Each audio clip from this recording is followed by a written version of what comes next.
E aí, oitavo ano, bom dia a todos, espero que todos estejam bem, ativa, força total.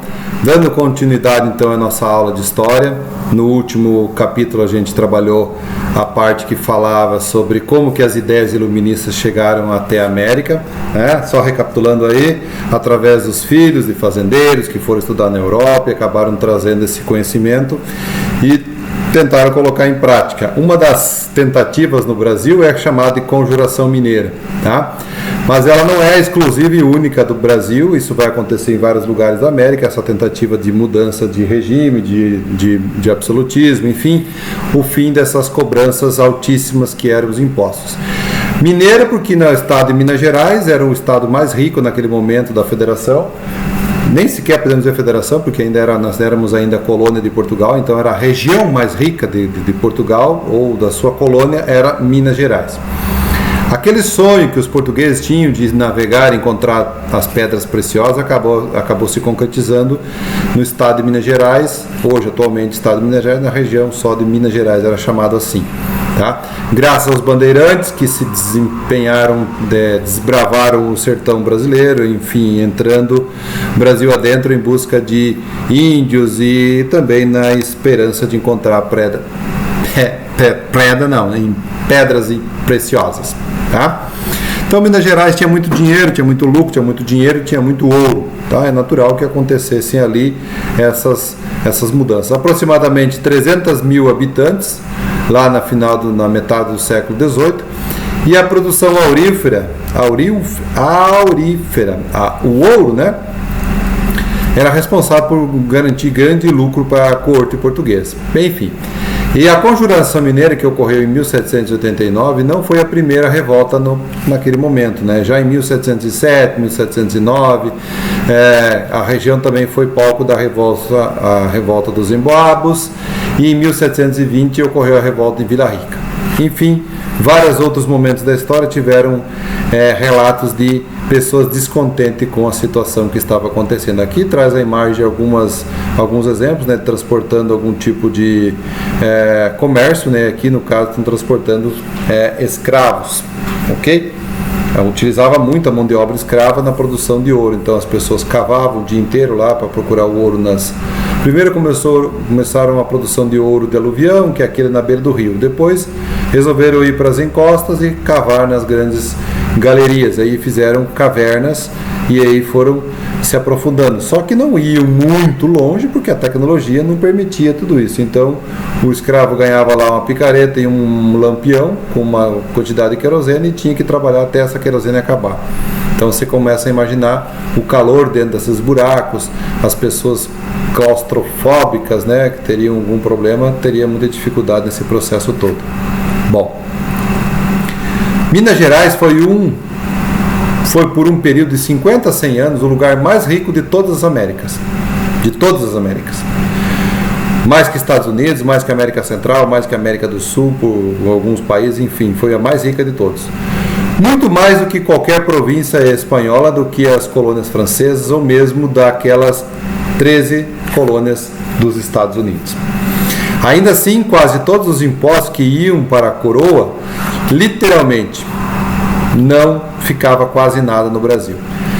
Para que Sua Majestade decidisse o que fazer, o Estado não era formado pelo povo. O Estado era a rainha ou o rei, quem quer que seja naquele momento. O povo era simplesmente os súditos e eles eram obedientes. Capite? Capite. Então a extração do ouro era uma coisa assim que começou a levantar um monte de pessoas se direcionando para aquela região e acabou sendo uma atração muito grande da região de Minas Gerais. Então automaticamente, quanto mais pessoas estivessem trabalhando, mais pessoas estariam pagando os impostos para a coroa. Então era vantagem para a coroa ter pessoas naquele lugar. Ok? Segunda metade do século XVIII foi marcada pelo declínio dessa produção. É lógico, teve um início, o bug, depois teve uma decadência, porque o ouro existia ainda lá, só que o ouro estava muito mais profundo, e esse ouro aí dificultava a sua exploração, então precisava ter máquinas mais eficientes, aí você tem que ter equipamentos muito mais sofisticados, Enfim, esse não era o objetivo naquele momento, e até porque o tempo não estava condizente para que as pessoas tivessem essa tecnologia, né? O ouro realmente que estaria no Brasil não era nem naquela região, a gente conhece, que sabe, e sabe por conhecimento, que é no estado do Pará, a mais famosa Eldorado Carajás, né? Não só o ouro, mas como prata, cobre, níquel, chumbo, enfim, um monte de outros minerais muito explorados nessa região. A coroa portuguesa, então, começou a ficar com dificuldades. Pô, se o ouro começa a decair, e eu estava vivendo num momento de auge, eu estava gastando esse dinheiro, eu estava fazendo planejamentos, enfim, começa a diminuir, eu tenho que entrar com algum recurso para que esse dinheiro continue a fluir novamente. E aí começa a fazer o quê? Começa a apertar a fiscalização, começa a cobrar mais impostos, isso começa a deixar as pessoas descontentes. Na busca para aumentar a dependência da colônia em relação aos produtos que vinham da metrópole, em 1785 um alvará proibia, olha a questão, olha como que era atrasar nosso país. Portugal criou um alvará que proibia indústrias de manufaturação aqui no Brasil, principalmente no estado de Minas Gerais. Então forçava as pessoas a morar nesse lugar, importar mercadoria que viesse de Portugal, de Inglaterra, enfim, de outros. Quem eram os amigos do Brasil aí? Nós vamos conhecer depois, mais à frente, em 1808, quando Portugal chega aqui e abre os portos para nações amigas, que vai ser a Inglaterra. Então a Inglaterra vai deitar e rolar. Mas a Inglaterra em 1780, 1790 já estava produzindo industrialmente. Então Portugal talvez comprava deles e repassava para o Brasil. Então era a única maneira de você ter mercadorias estrangeiras em seu país produzidas em indústria. Proibindo a indústria no Brasil, então força as pessoas a comprar mercadoria de fora. O que se produzia aqui? Grosseiramente, eram utilizados como embalagem de mercadorias ou para a confecção de vestimenta dos escravizados. Então era muito precária essa questão. Em 1788 chegou à região um novo governador, chamado Visconde Barbacena, como tarefa de garantir a cobrança anual de 100 arrobas. 100 arrobas, para quem não lembra, então você tem aí uma arroba a 15 quilos, vezes 100, 1.500 quilos. Então, o imposto anual era de 1.500 quilos de ouro. Cara, você tem ideia disso? Então, por ano, a coroa arrecadava 1.500 quilos de ouro. Converte isso hoje, são milhões, milhões, para você ter ideia a questão, né? Se você pensar que hoje uma graminha de ouro tu não compra por menos de R$300, né? O ouro trabalhado, feito em relojaria, R$300, vamos supor aí R$300, né? 1 quilo, 2 quilos, 100 quilos, 1.500 quilos de ouro, era muito ouro. Então a corte portuguesa estava muito bem obrigado nessa relação. Só que de quem saía esse imposto? Dos pequeninos, que tinham que pagar o quinto, lembra? O professor já comentou em sala às vezes, né? O quinto de cada 1 quilo, 200 gramas vai para a corte. E você fica com os 800 para você, tá? 1 quilo de 5 partes. Então, 200 gramas para a corte, 800 para você. E aí, desses 800, você tem que pagar as suas despesas. Enfim, aí você vai ter o seu lucro no final. Aí se vai ser 200 gramas, 300, enfim, você vai fazer o cálculo. Tinha que sair de todo mundo. Como é que fazia? Dava para burlar isso, professor? Até tentava. Mas quando você explorava o ouro e você derretia esse ouro, para eu transportar esse ouro daqui para lá, daqui para lá, daqui para cá, eu só podia transportar esse ouro com o carimbo do selo real. E aonde eu obtinha esse selo real, professor? Eu tinha que levar a casa de fundição. A casa de fundição pesava o ouro, já descontava ali o quinto. Deu 1 quilo, 200 gramas já separa para a corte. O restante, funde esse ouro, 800 gramas é fundido, derretido, colocado numa barra, em lingote, que eles chamam, pequenino ou grande, como for que seja, e ali vai com uma prensa, vai um carimbo do real. Se alguém te parasse na rua e perguntasse se tu tem ouro, ou fiscalizasse se eu tenho esse ouro, é roubado? Não, esse ouro aqui já passou pela casa de fundição, ele está com o carimbo de maneira que eu torno ele legal, tá?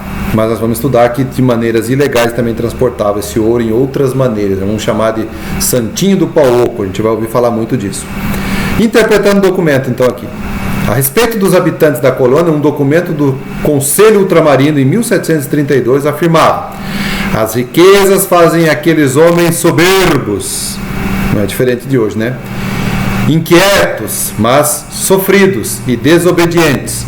E esse dano é inevitavelmente irreversível, Por sua vez, o então governador das Minas, Pedro Miguel de Almeida Portugal e Vasconcelos, conde de Assumar, descreveu a população da região mineradora do país como pessoas tão intratáveis que até mesmo as nuvens daquela localidade vomitavam insolências.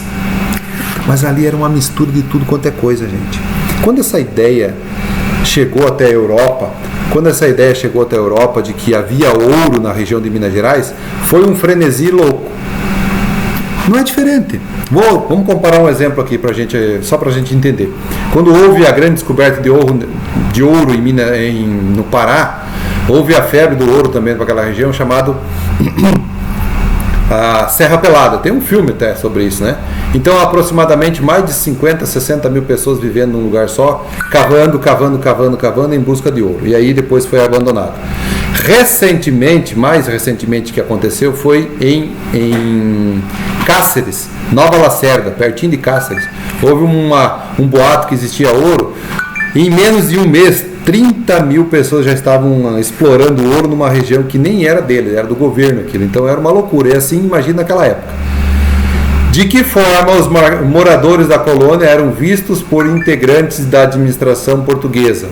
Eram vistos como arrogantes, desobedientes. Porque o ouro faz com que as pessoas fiquem loucas, tá? E a administração portuguesa considerava a possibilidade de ocorrer novos movimentos de revolta na região? Sim! Lógico, se as pessoas estão fazendo com que ninguém não respeitam ninguém, é notório que essas pessoas iam se manifestar de uma forma inevitável para o desdobramento de uma revolução. Então, sim, porque a visão da coroa era de que os colonos mineiros eram desobedientes e esse é o dano inevitável, ou seja, vai acontecer uma revolta. Então, de certa forma, Portugal sabia que essa revolta ia acontecer, mas também não estava dando muita importância, tá? O que eles fizeram? Começaram a sondar as pessoas. E aí que nesse momento vai aparecer o tal do X9, o cara que cagueta tudo e conta então essa revolução ou essa conjuração. Nem sequer chegou a acontecer literalmente, elas foram pegos com o plano ainda em andamento, então foram todo mundo preso e depois a gente vai ver o resultado dessa situação. Ok? As ideias iluministas descritas pelo absolutismo, que visavam ao benefício de alguns grupos, a nobreza e o clero, eram detrimentos dos interesses da população, atingiram um grupo de particularidade sensível a esse pensamento, que vivia na cidade de Vila Rica ou Ouro Preto na atualidade, tá? E aí essas pessoas começaram a se reunir, começaram a trocar ideias e a fazer com que esse plano fosse prolongado, fosse executado na prática, tá? Procure no dicionário as seguintes palavras e anote a respeito do significado de cada uma. Então vai procurar o dicionário, o que é conjuração, o que é emancipação e o que é inconfidência, para vocês entenderem certinho essa situação aí, ok? Essa é a primeira tarefinha aí. Segunda tarefa, após conhecer o significado dessas três vocabulários, responda essas questões. Então tem a letra A e a letra B para responder, ok? Isso no caderno, tá? Ó, tem um símbolozinho do caderno aqui na apostila de vocês. E a gente vai entrar com uma próxima aula que são os conjurados. E a gente vai entender quem eram essas pessoas, quem era o Tiradentes, quem fazia parte desse grupo, se eram pessoas inteligentes, se eram ignorantes, se não eram, quem eram essas pessoas, ok? Fica para a próxima aula, beleza? Muito obrigado!